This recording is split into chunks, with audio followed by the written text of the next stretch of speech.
Alors, il y a évidemment beaucoup de questions très sympas et d'encouragement et très sympathiques.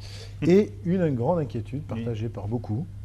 Pendant combien de temps encore? Si Lavina, par exemple, pendant encore combien de temps pensez-vous vous allez présenter cette très bonne émission?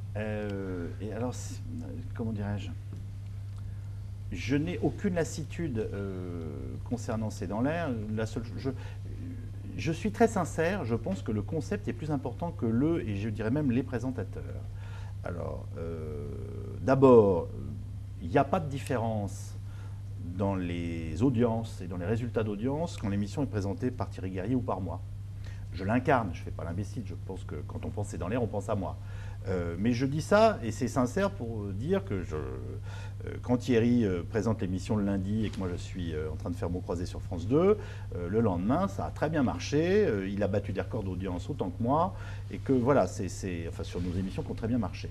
Qu'est-ce que ça veut dire ça veut dire que la conception de l'émission, son organisation, le coût des 4 invités, 1h05 en direct, 3 sujets de reportage plutôt bien menés, qui sont plus qu'un sujet de journal, mais moins qu'un 5 minutes, dans les formats qu'il y a dans nos professions. Ça ne vous intéresse pas, vous qui nous écoutez, mais nous, c'est des choses auxquelles on pense en tant que journaliste professionnel. Ça marche très bien. C'est bien conçu, cette boutique.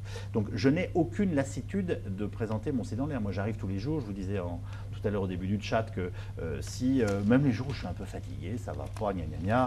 Quand je regarde mon truc, si ça m'intéresse pas, il faut que je change de métier. C'est sincère.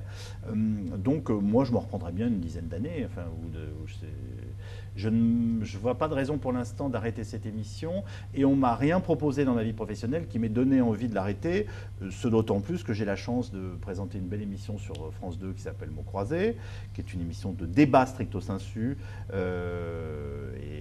voilà, où on essaie de croiser les mots et que je fais tous les jours un portrait d'artiste ou de personnalité sur France Inter qui me nourrit et m'apporte des émotions et des choses fortes d'une autre façon. Donc, j'ai pas envie d'arrêter. Alors, j'ai une saltimbanque, c'est son nom. Plutôt, si j'arrête, ça ne viendra pas de moi.